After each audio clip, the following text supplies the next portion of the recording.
여러분, 암이란 무엇이죠?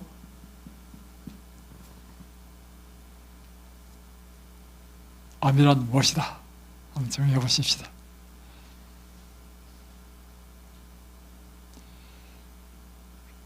암이란요, 정상세포가 암세포 된 것이 암입니다. 쉽죠? 예. 정상세포가 무엇이 됐어요? 암세포가 됐습니다. 그러면 여러분, 암은 원래는 정상적인 뇌세포였습니다. 그러다가 이제 변질이 돼서 암이 됐단 말이에요. 그러면 암도 알고 보니까 누구 거예요? 내 몸이에요. 여러분, 내 몸을 어떻게 해야 됩니까? 사랑해야죠. 여러분, 암도 사랑하시기 바랍니다. 이것이 참 중요해요. 암을 적으로 생각하면 안 돼. 암을 적으로 생각하면 그냥 미워하고, 니 때문에 내가 고생한다, 미워하고 죽이려고 하고, 그래서 막 한 독극물 막 쫙 부어가지고 죽이고, 방사선 쪄가지고 죽이고, 태워 죽이고, 도저히 안 되면 또 잘라내고, 물론 필요할 때 잘라내야 됩니다. 이렇게 하지 말고요, 어떻게 하냐면, 야, 너 얼마나 고생했니? 이 암세포가 암이 되고 싶었겠습니까? 아니면 정상적인 세포로 살고 싶었겠습니까? 그런데 왜 암이 됐겠습니까? 주인이 얼마나 힘들겠으면 도저히 정상적으로 못 살고 암이 됐냐 말이에요.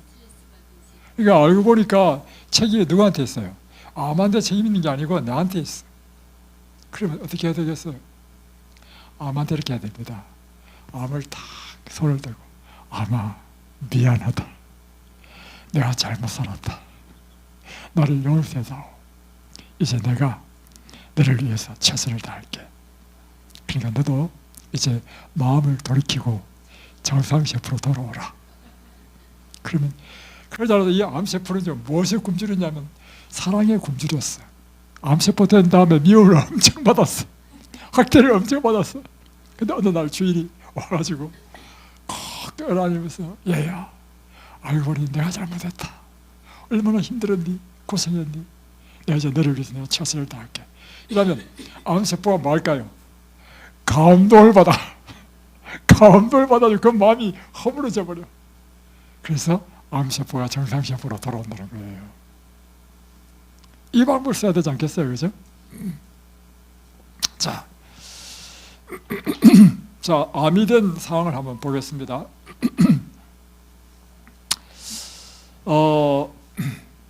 우리가 이제 우리 몸에도요, 사실은 정상적인 사람도 하루에 암세포가 수천 개 내지 수십만 개가 생깁니다. 우리가 삶을 산다는 것 자체가 암이 생기는 이유가 뭐냐면, 끊임없이 우리가 외부 환경을 통해서 독을 접촉해요. 사실은 뭐 공해, 나쁜 공기든지, 작업을 하는데 내가 일터에 가는데 일터 환경이 안 좋든지, 또는 우리는 끊임없이 사람과의 관계를 맺고 살잖아요. 근데 어떤 바람이 툭 던졌는데 아주 뼈있는 말을 들었어. 속이 상해. 그 순간 여러분 몸에요, 암이 탁탁탁 생겨버립니다. 그래서 우리는 또 다음에 이제 우리가 정상적인 식사를 하더라도요, 식사를 우리가 이제 배기가스, 우리가 이제 자동차 같은 경우에는 휘발유를, 공기를 주입해서 태워가지고 에너지 내잖아요. 똑같아요. 우리 몸도. 우리 세포가 당이라는 에너지 받고 산소를 받아가지고 태워서 그 에너지로 우리가 살아간단 말이에요. 이렇게 활동한단 말이에요. 근데 그 에너지를 만드는 과정에서 필연적으로 생기는 것이 뭐냐면 배기가스야. 이 배기가스가 활성산소입니다. 근데 이 활성산소가 뭘 하냐면 세포를 손상시켜요. 근데 이 세포가 있는데 세포막을 손상시키고 미토콘드리아를 손상시키고 핵, 유전자 손상시키면 암이 돼요. 그러니까 우리가 하루 살면서요, 정상적인 사람도 수천 개 내지 수십만 개의 암이 생길 수 있습니다. 그런데도 불구하고 우리가 암 환자가 되지 않는 이유는 무엇일까요? 그 이유는요, 날마다 우리를 치료합니다. 오늘도 이제 이야기 들어보니까 이제 당뇨 환자는 피의 당이 높은데요, 거꾸로 당뇨 환자는요 저혈당 쇼크가 옵니다. 왜냐하면 인슐린 과다 분비 및 다른 기관에서 당을 치료하기 위해서 하다 보면 갑자기 당이 뚝 떨어지면서 말이죠. 그래서 이제 그게 겁이 나가지고 보니까 우리 중에 한 분은 밤 12시에 과즙을 한 잔 마시고 주무신다는 말씀 들었습니다. 근데 이런 생활 하시면요 드실 필요 없습니다. 전혀 문제 없습니다. 앞으로 집에 가셔도. 자, 그 이유를 설명해 드릴게요. 정상적인 사람도요, 우리 신체 시계가 있어요. 신체 시계. 참 하나님께서 신묘막하게 만드셨는데, 저녁 이게 6시죠. 6시.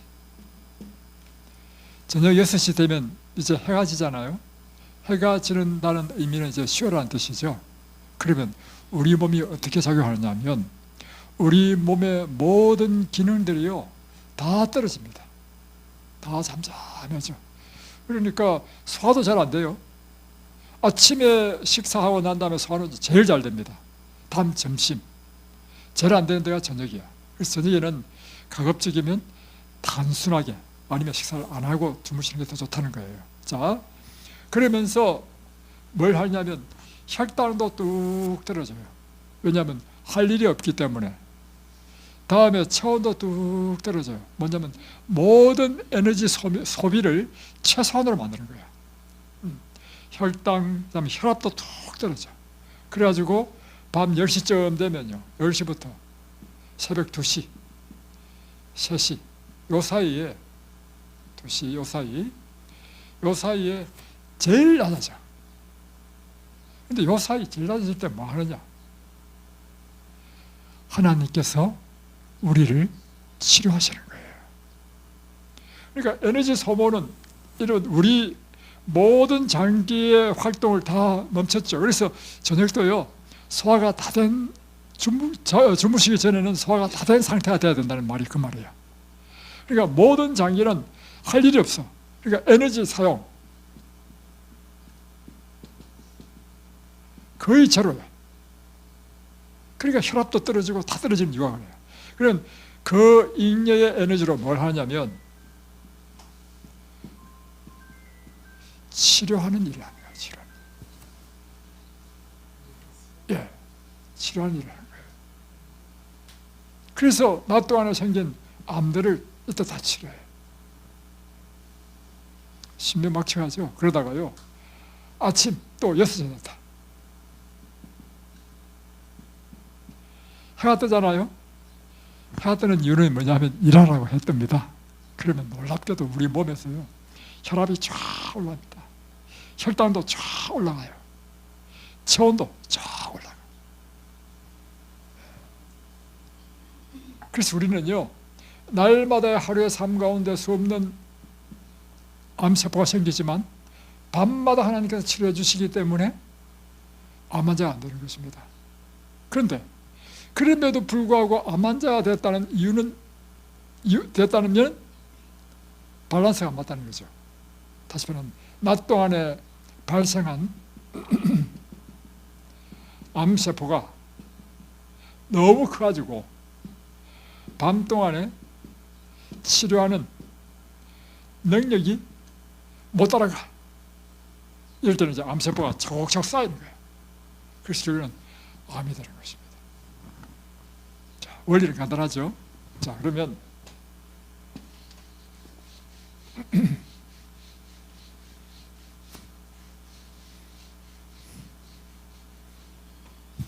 자, 이 원리를 보고 결국에는 암이라는 것도 세포예요.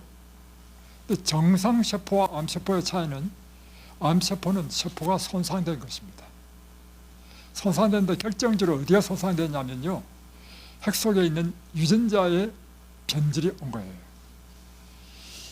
세포막 손상, 다음에 미토콘드리아 손상, 다음에 세포 핵의 손상을 주는 것은 뭔가?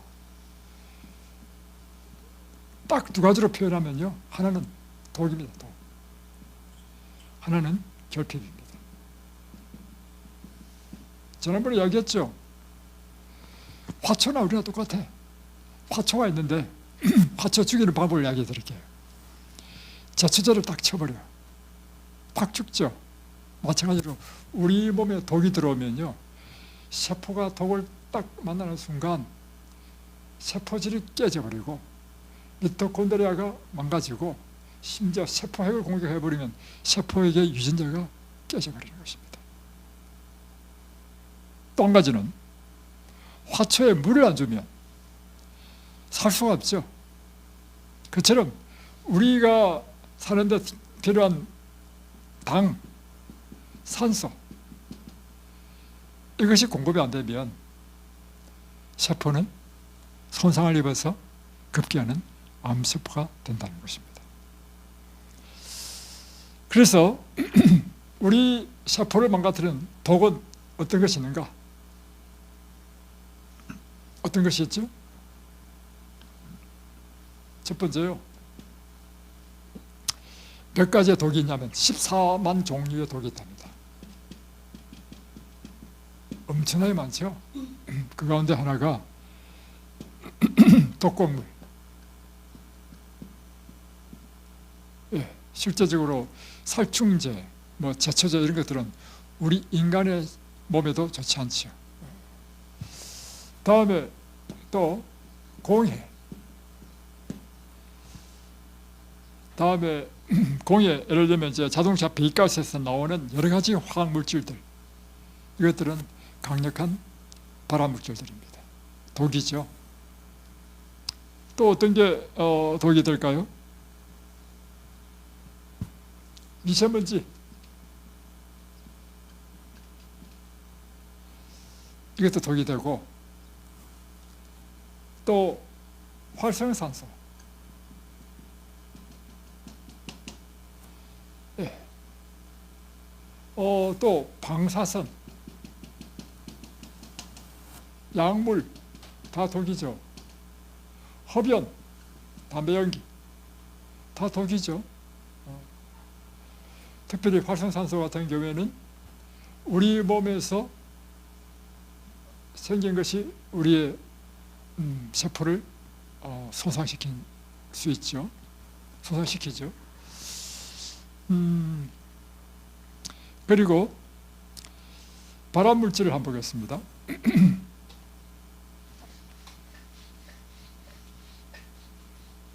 또 어저께 이야기한 당독소. 쉽게 말하면 잉여의 당분. 분이 무엇을 만나냐면 단백질 입자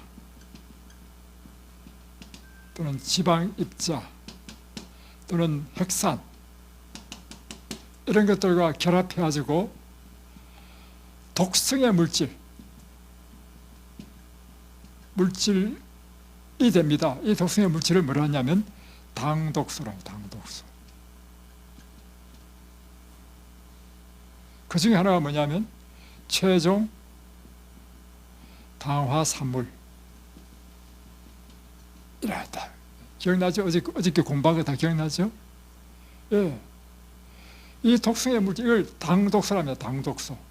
이 우리 몸에서 생긴 이와 같은, 그러니까 여러분 과식하지 말아야 되는 이유가 이것입니다.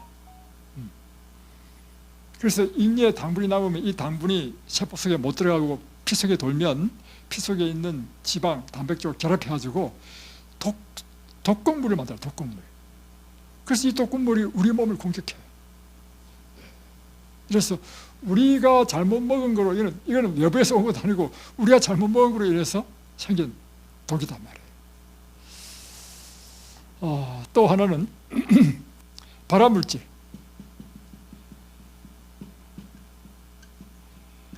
발암물질 가운데 강력한 것은요, 벤조피렌입니다.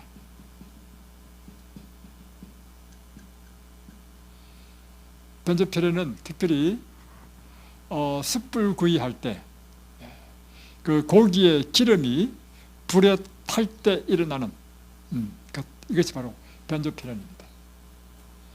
강력한 발암물질이에요. 그런데 자료를 보니까 이렇게 돼 있더라고. 소고기 1kg을 숯불 구이할 때 나오는 벤조피렌 양은요, 담배를, 놀라지 마십시오, 담배 600개 피를 피울 때 나오는 벤조피렌과 똑같다. 여러분, 그러니까 숯불 구이는 해 드시면 안 된다는 거죠. 그러면 숯불 구이만 이겠습니까? 장어구이, 갈치구이, 구이는 다 피해야 돼. 왜냐하면 다 지방이 다 탈 거니까. 또 로스구이 이런 것들. 다음에 두 번째, 발암물질 아크릴마이드.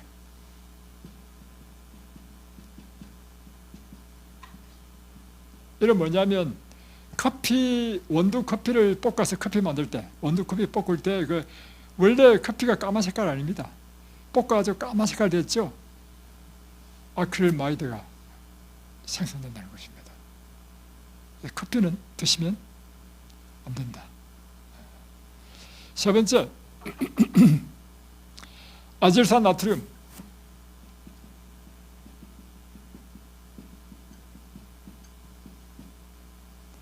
아질산 나트륨은 두 가지 효과를 쓰는데요. 뭐냐면 발색제,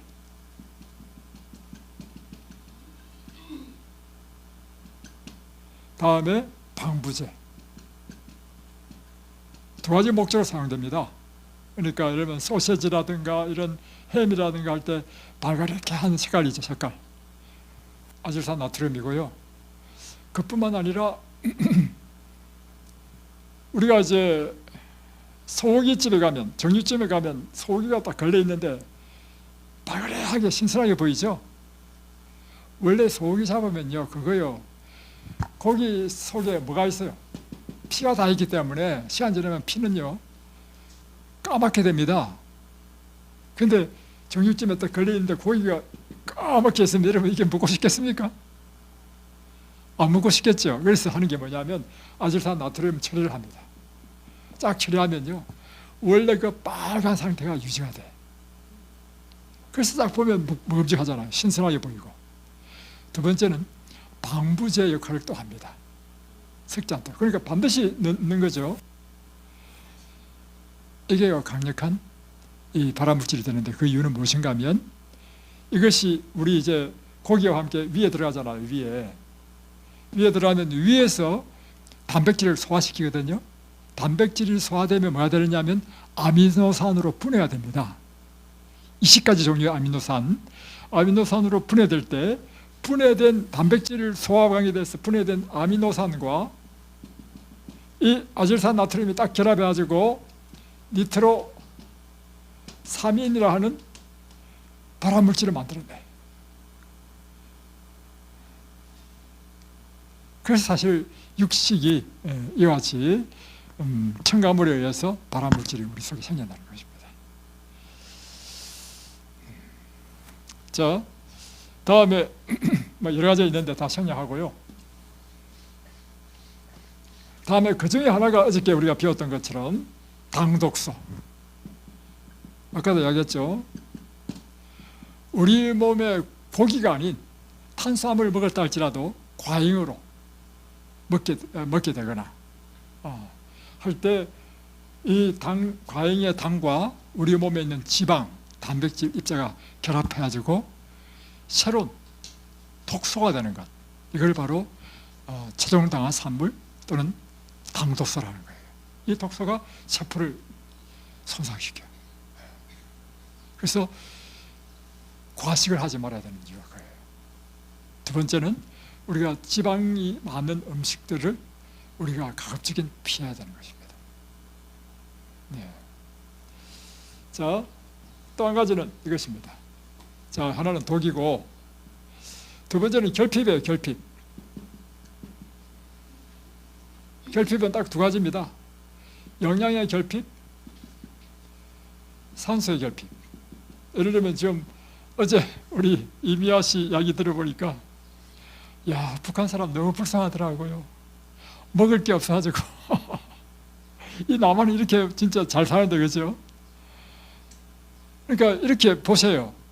먹을 게 없이 못 먹으면 뭐냐면 영양분이 공급 안 돼가지고 죽습니다. 이럴 경우에는요, 뭐 계란 있으면 얼른 먹어야 돼.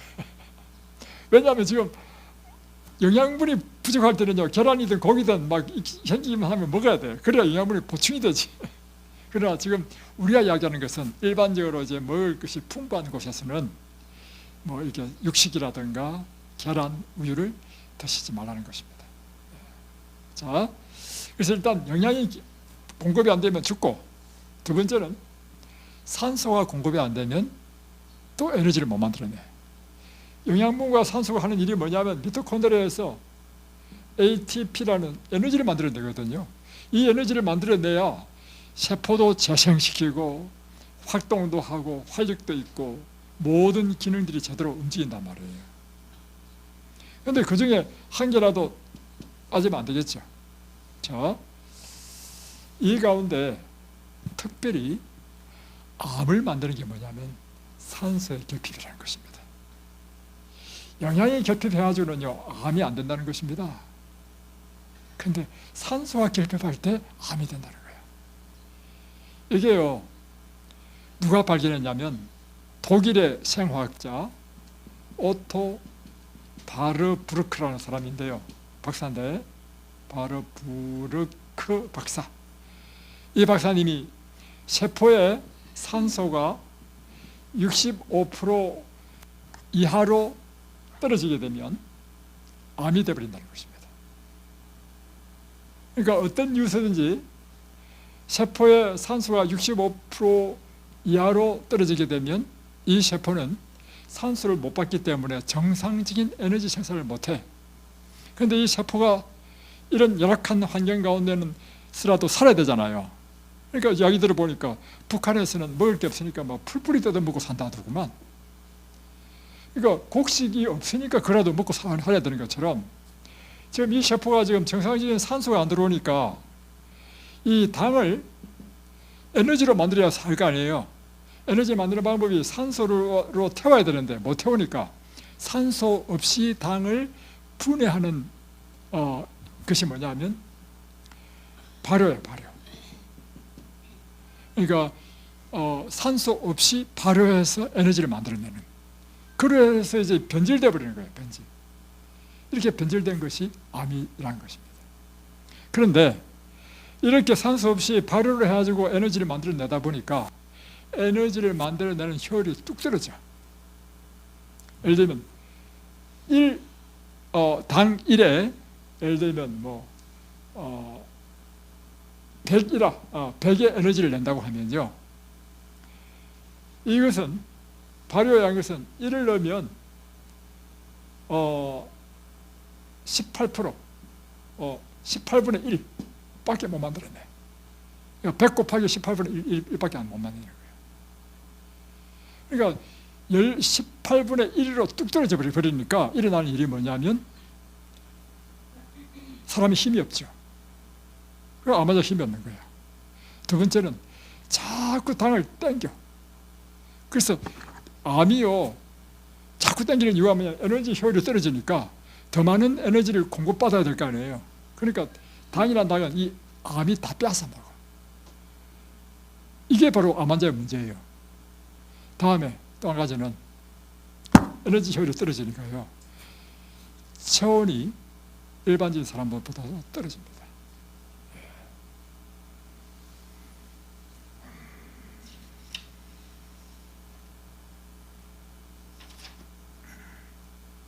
다음에 또 중요한 발견을 했는데, 자, 이렇게 이 사람이 노벨 오토 바르부르크 박사가요, 이 굉장히 위대한 발견이에요. 처음으로 모든 암 세포가 되는 것은 궁극적으로는 세포에 산소가 공급되지 않기 때문이다. 이걸 발견해가지고 노벨 의학상을 탔습니다. 그 다음에 또 스위스의 바젤이죠. 스위스의 바젤 대학의 니콜라 아케토 교수가 연구했는데요.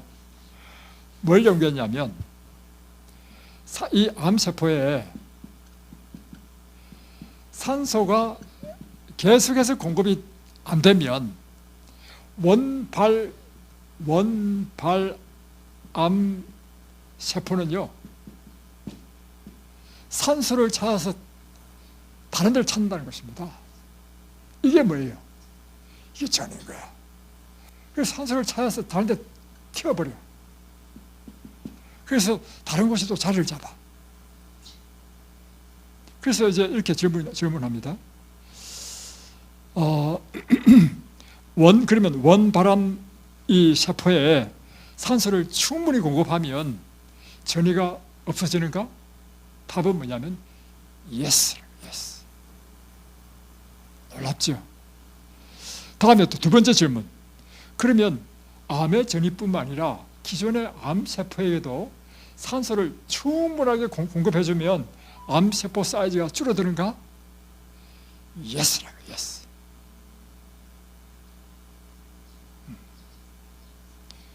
그러니까 암 환자는 절대적으로 무엇이 필요하다고요? 세포에 산소를 공급하는 것이 필요하다. 예, 바로 그거예요. 자, 그러면 이 암세포의 산소 투과율이 떨어지는 이유가 무엇인가? 원인을 찾아야 그 해결책을 찾을 수 있죠. 그러면 암세포의 산소 공급이 줄어드는 이유, 투과율이 떨어지는 이유는 무엇인가? 뭘까요? 왜 산소가 공급이 안 될까요? 첫 번째, 피가 끈적끈적하다. 피가 끈적끈적하면 혈액순환이 안 돼. 혈액순환을 통해서 사실은 모세혈관까지 적혈구가 산소와 당을 공급하는데 피가 끈적끈적하고 피가 나빠지면, 그래서 여러분 모든 질병은요 피의 문제였습니다. 여러분의 피가 깨끗해지면 모든 병들이 다 해결됩니다.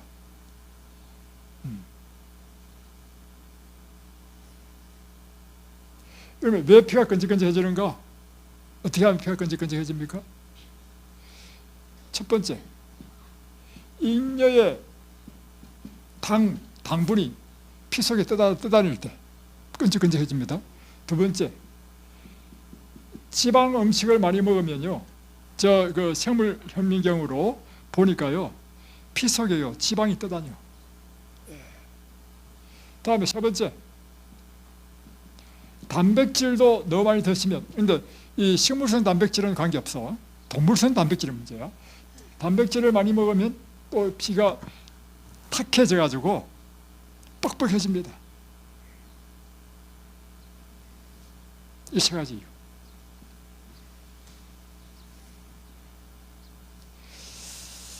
다음에 또 한 가지는 빈혈이 있을 때. 이것뿐만 아니라 두 번째는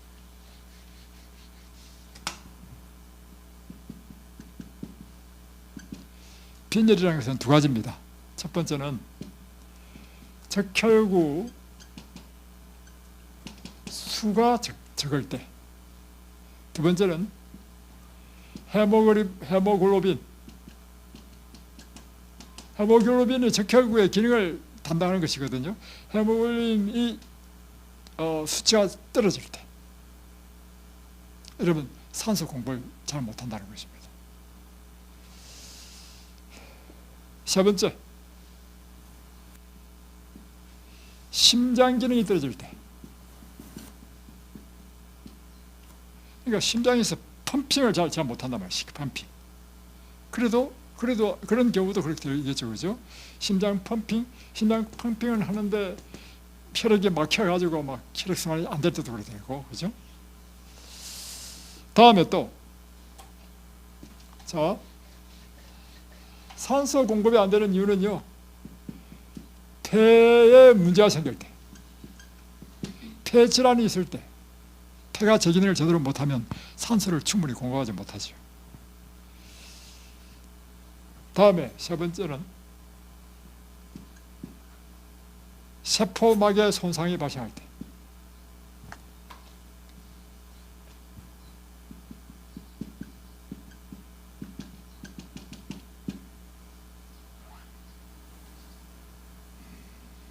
세포막이 손상을 입으면 산소가 못 들어간다는 거죠. 예를 들면 이제 기름기를 너무 많이 먹어도요, 세포막에 기름이 끼더라도 제대로 세포가 작동 못하죠. 그래서 지난번에 사진을 보니까 여러분 이 내장 비만이 안 좋은 이유가 뭐냐면 간이 있다. 간이요, 지방간, 기름으로 꽉 덮여 있어. 그럼 이 간이 제대로 기능하겠습니까? 또 췌장에 대한 췌장을 보니까 췌장이요, 기름으로 완전 덮여있더라고요. 여러분, 그래서 여러분의 식사에 기름기 있는 지방질 음식은 이제는 끊으셔야 됩니다. 여러분이 만약에 지금 아까 이야기한 것처럼 북한에 살아가지고 진짜 먹을 것이 없으면 뭐 괜찮아요. 그때는 지금 먹을 것이 없을 때는 소고기도 먹고 닭고기도 먹고 다 드셔도 돼. 근데 한국에서는 먹을 것이 너무 많아. 이럴 때는 그런 육식은 다 끊으셔야 됩니다. 여러모로요, 세포막을 완전히 막아버리면요, 산소가 못 들어가. 세포 기능이 제대로 안 돼. 그래서 첫 번째로 금해야 될 것은 지방질, 그러니까 육식을 다 끊어야 돼. 자, 이렇게. 그렇지, 맞아요. 왜냐하면 들어가자마자 영양분이 필요하니까 다 사용해버린단 말이에요. 그러니까 피가 차갈 수도 없지. 자, 다음에 이제 암을 이러면 어떻게 우리가 할 것이냐, 치료할 것이냐. 첫 번째, 이와 같이 아까 이 산소 투과율을 방해하는 것들을 다, 원인을 다 제거해버리면 되겠죠. 그 가운데 하나가 뭐냐면 생활 습관입니다.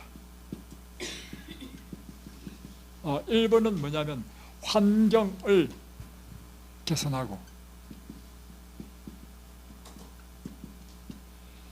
두 번째는 생활 습관, 세 번째, 내가 세 번째를 이야기 안 했네요. 이와 같이 물질적인 것뿐만 아니라 우리 마음의 스트레스를 받게 되면 우리 자체 내에서요, 독이 나와, 뿜어져 나와. 그래서 우리 자체에서 뿜어져 나오는 독으로 우리 세포가 손상돼요. 그게 스트레스 호르몬이죠. 그래서 세 번째는 뭐냐면 우리 마음의 문제. 이게 해결돼야 돼. 자, 환경 개선은 아까 이와 같이 공해가 있다라든가 독성 물질, 발암 물질을 피하면 되는 것입니다. 생활 습관은 게 뭐냐? 먹고, 자고, 일하고, 놀고, 숨쉬고, 물 마시고 등등등, 이런 것이 다 우리 생활 습관이죠. 이 생활 습관을 건강한 세포 환경으로 만들어주는 거예요. 그래서 우리 식생활에 있어서 특별히 우리가 이 암을 일으키는 식사가 아니라 암을 치료하는 식사로 바꾸는 거예요. 한번 볼까요?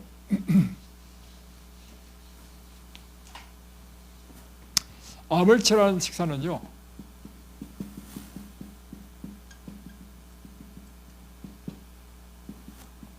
항산화 식품을 먹는 것입니다.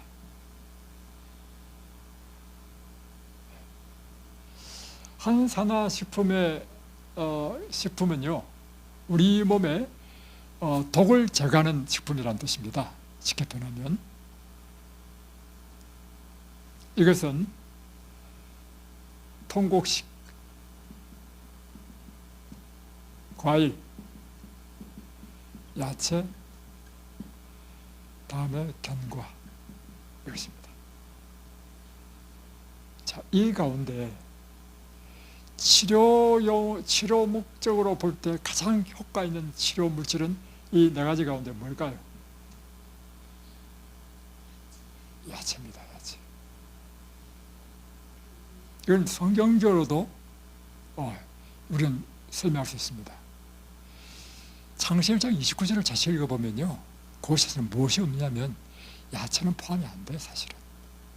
씨 맺는 모든 채소라 했거든요. 그것은 뭐냐면 씨를 먹으라는 것입니다. 사실은 씨 맺는 채소에서 채소 먹는 게 아니고 원래 씨 가진 씨 맺는 채소 할 때 이 씨를 먹으라는 뜻이고, 다음에 씨 가진 열매 맺는 나무를 먹으라는 뜻이 아니죠. 그 열매를 먹으라는 것이거든요. 그러니까 곡식과 콩과 견과와 과일만, 그 과일도요, 이제 이 열매 맺는 거, 나무에서 맺히는 열매 맺는 것만 먹도록 했습니다. 범죄하기 전에는. 근데 창세기 3장 18절에 오면 범죄하고 난 이후에 1장 29절에 이미 음식을 줬지만 또 하나 더 이야기해. 너희 먹을 식물은 밭의 채소인 적 했단 말이에요. 그러면 창세기 3장 18절은요, 우리가 범죄하고 난 이후에 하나님께서 범죄한 인간에게 첨가한 식품이다 이렇게 이해를 해야 돼. 그때부터 우리는 시금치, 배추, 무 이런 것들을 먹게 됐단 말이에요.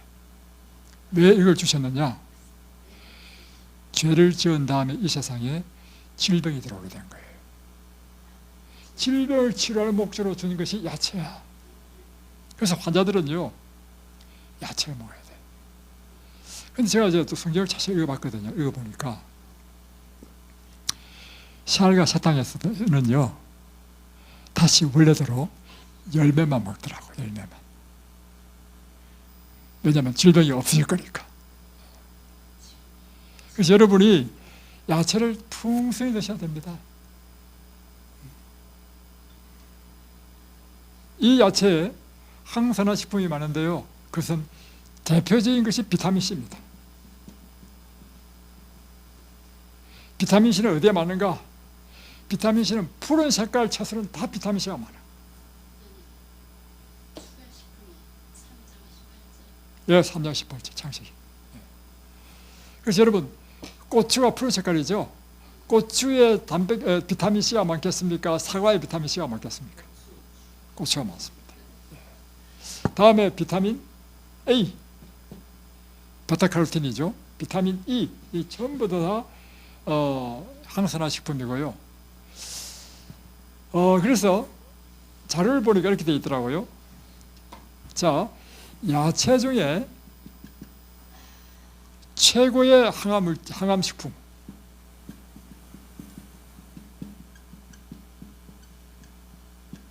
식품은 뭘까? 뭘까요? 마늘입니다. 또 하나는 시금치입니다.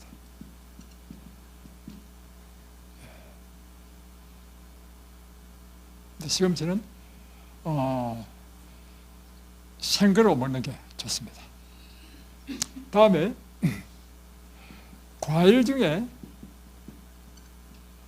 최고의 항암식품은 뭘까요?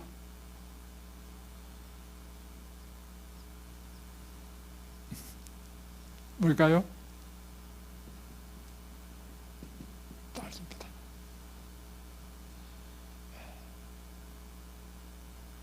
그리고 이제 자료를 보니까요, 이 브로콜리, 다음에 블루베리, 다음에 토마토, 이런 것들이요, 암에 아주 좋아요. 특별히요, 토마토는요, 라이코펜이라는 물질인데, 이 라이코펜은요, 폐, 다음에 전립선, 특히 남자들 전립선 암에 제일 좋은 식품이라는 것입니다.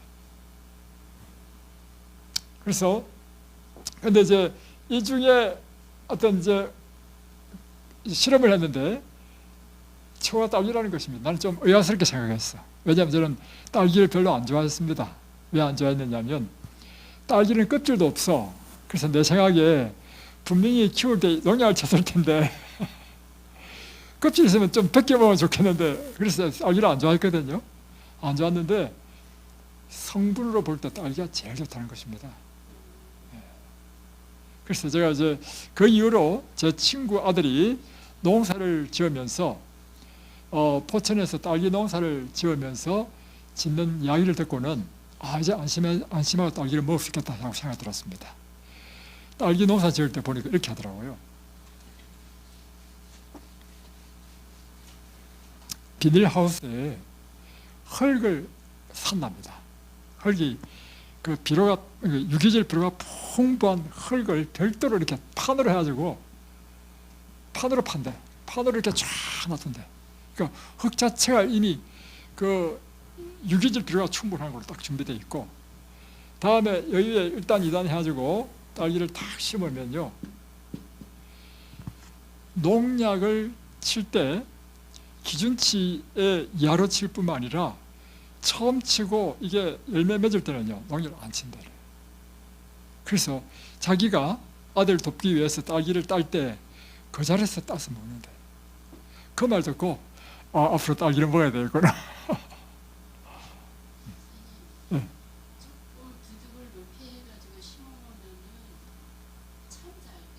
그래요?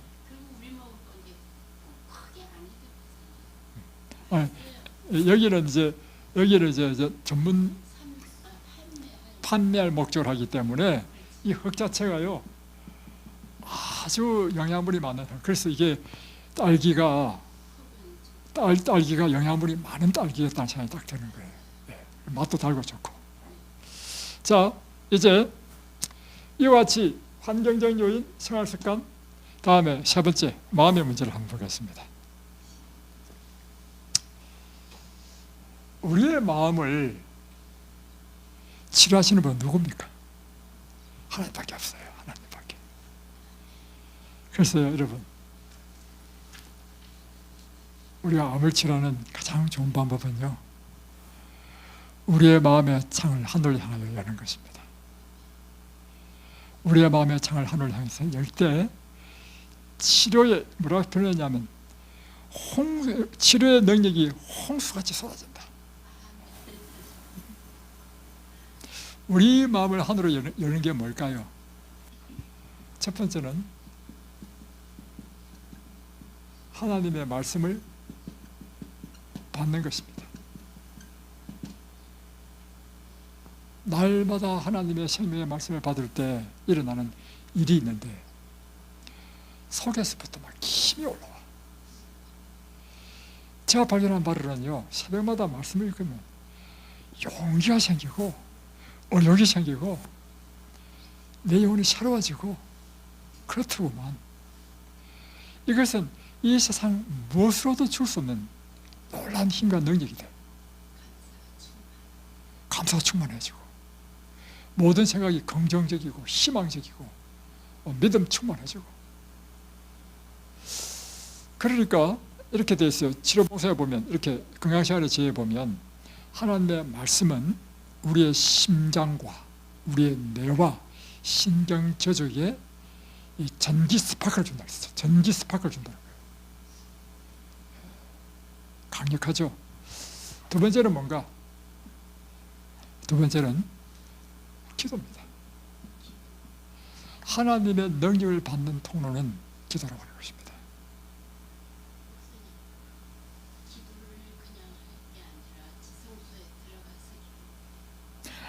지사님 하실 말씀이 많네. 가만히 계십시오. 제가 다 이야기하겠습니다. 지사님 아는 게 많아가지고. 자, 이 에레미야 29장 11절로 13절에 보면 이 말씀이 있습니다. 여호와의 말씀이니라. 이게 중요한 거예요. 누구에게서 온 말씀인가? 여호와의 말씀이니라 하고는 말씀하시기를, 너희를 향한 나의 생각을 내가 아나니 평안이요 재앙이 아니니라.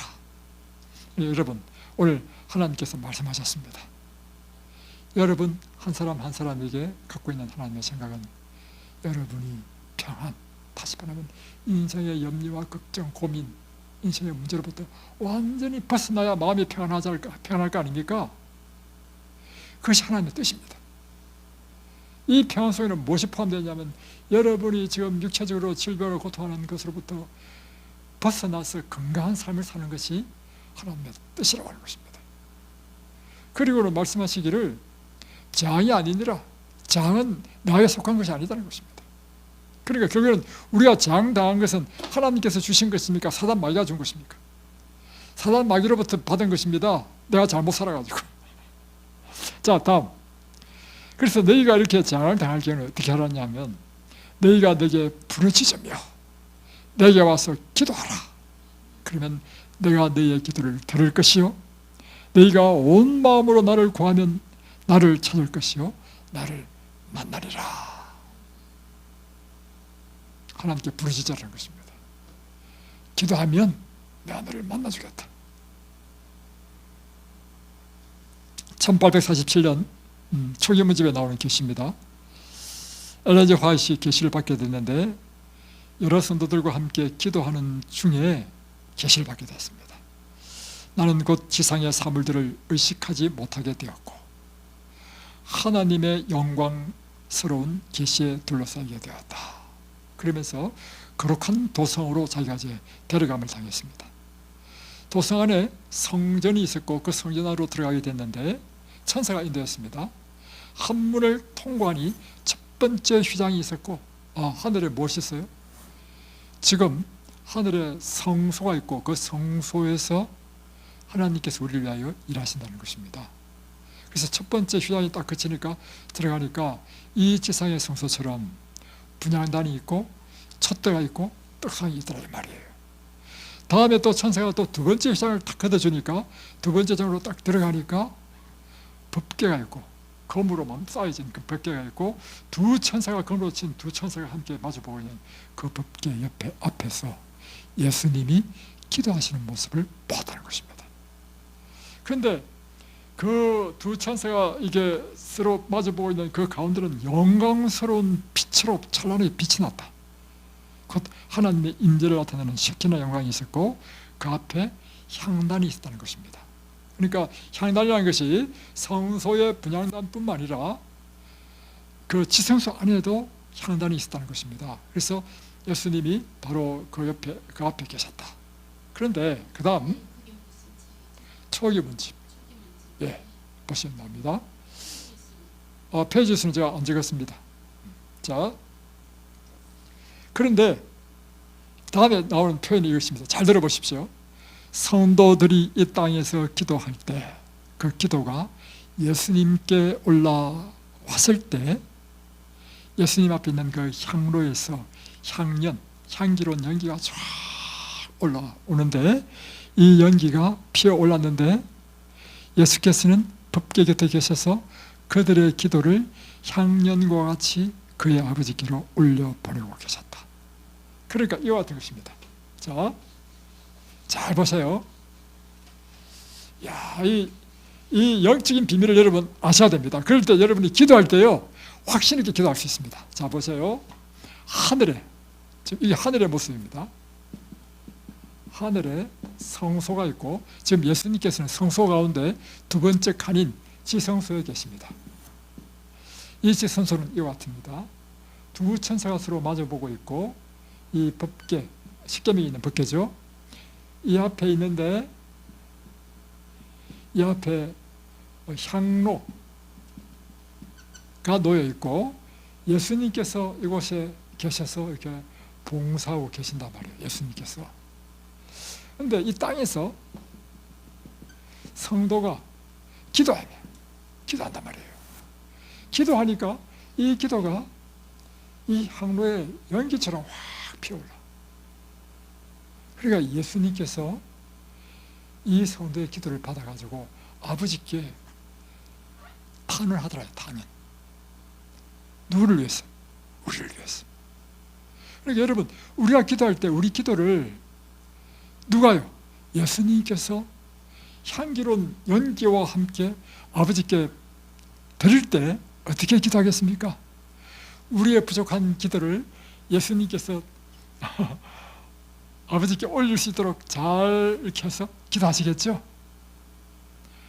야, 저는 이 계시를 통해서 뭘 깨달았냐면요, 이 땅에서 우리가 기도하는 것이 놀라운 일이다. 이게 지금 우리가 하늘과 연결되어 있구나. 누구에게 이 하늘이 연결되어 있는 것입니까? 기도하는 사람에게. 그래서 여러분, 암을 치료하는 최고의 방법이 무엇이냐? 하늘로 향하여 문을, 마음의 문을 확 열고 우리의 기도를 올려드리는 것입니다. 다음에 또 1851년 서신 2에 나오는, 이건 가리 뽑은 기별에 나오는 것입니다. 한 자매가 죽을 병에 걸렸습니다. 의사도 폐병으로 이제 곧 죽을 것이다라고 해가지고 포기한 환자입니다. 그러니까 살 방도가 없었어. 그런데 그가 야고보서 5장에 보면 교회 장로를 청하여 병 낫기를 기도하라 이런 말이 있잖아요. 그래서 이제 8마일이니까 12km 떨어져 있는 곳에 있는 어떤 목사님을 부탁했습니다. 나를 위해서 좀 기도해달라고. 그래서 목사님 오셨는데 이렇게 기록되어 있어요. 이 계시 가운데 그 목사를 이 여인은 어떻게 믿었냐면 하나님의 사람이며 신앙적인 인물로 믿었다는 것입니다. 그런데 그래서 이제 두 사람이 함께 기도를 했어요. 기도를 했는데 그 기도가 끝나자마자 놀라운 일이 벌어졌습니다. 이 여인이, 누워있던 여인이 갑자기 일어나게 되었고, 그리고 10년 동안 해보지 못한 일, 다시 부엌에 들어가지고 저녁 식사를 준비했다는 것입니다. 그러니까 기도가, 즉각적인 치유가 일어났죠. 지금 계시 가운데 본 것입니다. 이 실제적인 이 사건은 실제 있은 것을 이 엘렌 G. 화이트 계시로 어떤 배경하에서 이런 일이 일어났는가를 보게 된 것입니다. 그런데 문제는 그 목사의 인격이 매우 비열하였으며 그의 생애는 타락한 상태에 있었음에도 불구하고 이런 놀라운 일이 일어났다는 것입니다. 이해가 안 되죠? 자, 그런데 이 타락한 이 목사는 그런 일이 나니까 그 모든 영광을 자기가 취했다는 것입니다. 내가 기도해서 이렇게 이 환자가 나왔다 이런 식으로 말해요. 그런데 그 후에 엘렌 G. 화이트이 또다시 내 앞에 그 계시의 광경으로 전개됐는데 나는 그 여인이 그리스도의 참된 제자임을 알게 되었으며 이 환자는 진실한 그리스도인이었다는 것입니다. 그가 고침을 받은 것은 이 목사가 중보기도에서 고침을 받은 것이 아니고 그 자신의 믿음 때문이었다는 것입니다.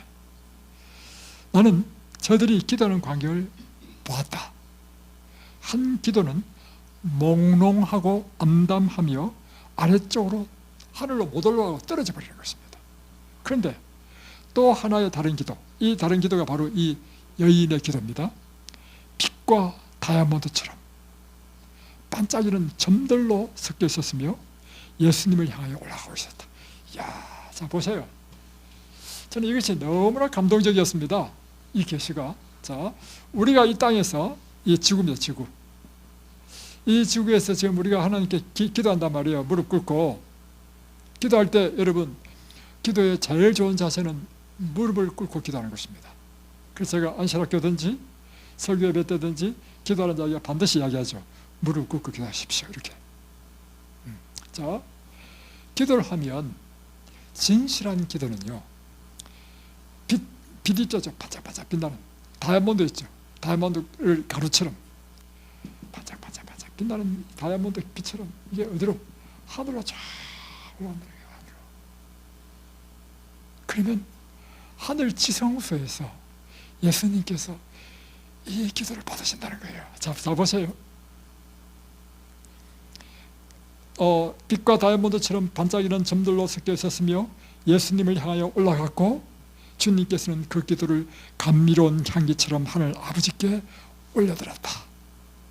그러니까 그때 빛이 한 광채가 적시로 하늘에서 병자가 쫙 내려왔는데 그 빛의 영향을 받아서 그 여인은 소생하며 마음을 입었다는 것입니다.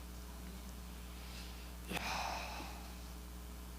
그러면서 천사는 이렇게 하겠습니다. 엘렌 G. 화이트에게 천사가 말하기를 하나님께서는 참되고 성실한 믿음의 모든 입자들을 한데 모으시며 다이아몬드를 수집하는 것처럼 소중하게 모아서 분명히 보상과 응답을 해 주신다. 여러분, 여러분이 암 환자다. 그러면 암을 치료하기 위해서 해야 될 일이 무엇인가?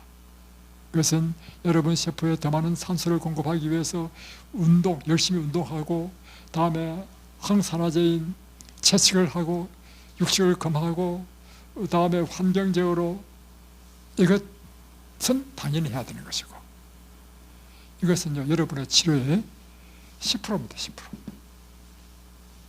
진정한 치유는요, 우리 생명을 주신 하나님께서 우리를 치유하실 수 있습니다. 치유의 능력은 하나님에서 옵니다. 그래서 이 치유는 우리가 하늘을 향하여 우리의 마음의 문을 열고 그분의 생명의 말씀을 받고 우리가 그분께 우리의 소원을 아뢰고 부르짖고 기도할 때, 우리의 진실한 기도가 빛과 다이아몬드 입자처럼 하늘에 올라갈 때 놀라운 치유의 능력이 여러분에게 임할 줄로 믿습니다. 기도하겠습니다.